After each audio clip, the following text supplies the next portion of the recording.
He took everything from the peasant, but nobody talks about what was taken from him. You wake up in a massive bed, silk sheets, warm fire already burning, three servants standing silently at the door waiting for your first word of the day. Sounds perfect, right? Give it 3 minutes. Breakfast arrives: roasted meat, fresh bread, wine, imported cheese, fruits from across Europe, all prepared by people who will never taste any of it. You eat alone, always alone.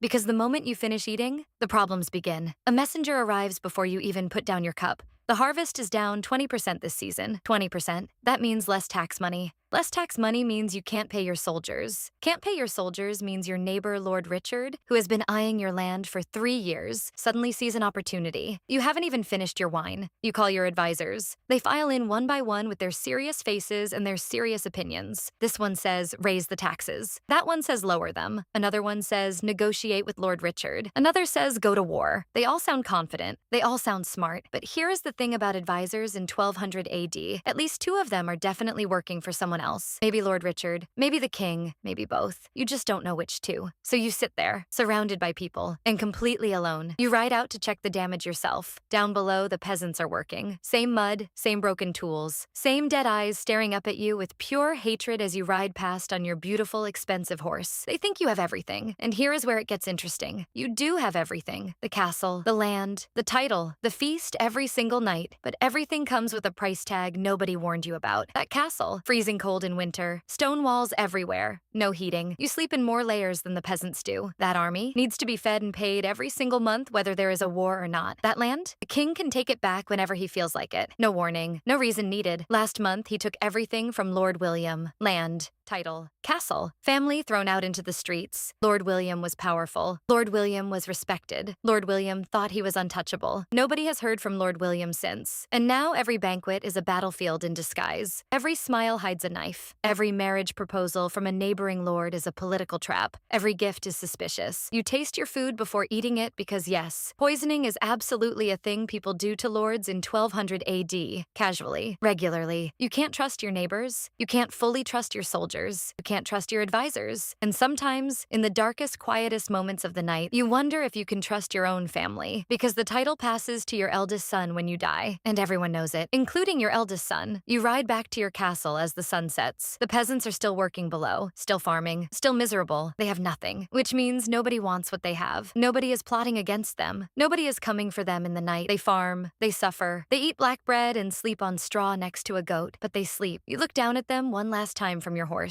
And here's the wildest part of all of this. You were born into this. You didn't choose it. You didn't earn it. You didn't fight for it. One day you just appeared in the right family, and suddenly all of this was yours. The power, the burden, the paranoia, all of it. The peasant below thinks you have everything. Maybe you do, but you are just as trapped as he is, just with better food, and a goat that isn't breathing in your face.